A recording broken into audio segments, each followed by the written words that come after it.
Reform UK are a real player in this election, which means they must also expect the level of scrutiny that serious parties always get, and that certainly happened today. The organisation taxpolicy.org, run by the former tax accountant Dan Neidle, believes they've underestimated the cost of their tax cuts and overestimated their proposed savings, producing what he calls an unfunded cost equal to twice that of Liz Truss in her 2022 mini-budget. That's quite something. Dan Neidle is with me now.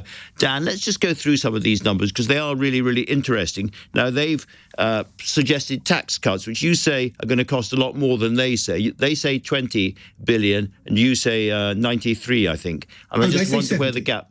They say... you say 70, do you? They say 70. And you say 93, yes. We say 93. I think the first sign of trouble, anyone looking at their manifesto will see they have this figure for 70 billion for various tax cuts. They don't break it down. They don't explain where they get it from. They just put it there. So we thought, well, let's do a breakdown. It'll be interesting to see what it comes up to. And if you add up the various figures and then model the effect of the income tax changes on the most favourable possible terms, you don't get 70 billion, you get 93 billion, which we thought was pretty astonishing. That is a big, big gap.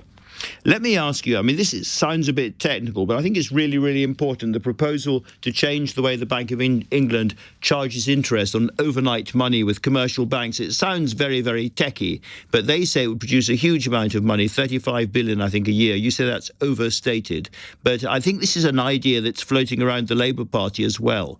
It sounds like an absolute no-brainer, a way of getting money to actually spend as a government without damaging anybody. Explain to us why it's not a no-brainer. Perhaps.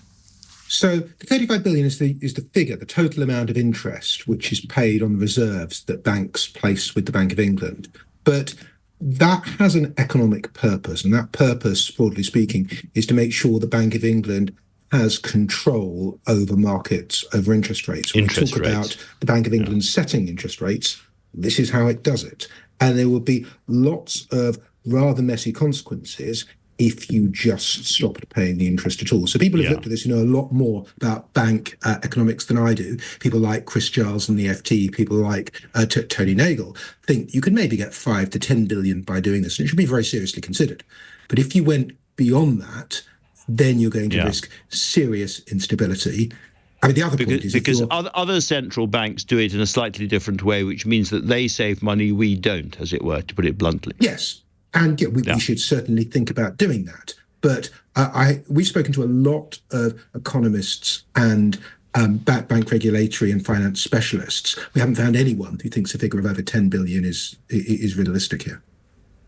What about the savings they expect to get through civil service reform, cutting, the back office, as Richard Tice said, in the NHS and elsewhere, getting rid of huge numbers of civil servants who have been recruited since COVID? Are they making those numbers up, or are they pretty reasonable in your view?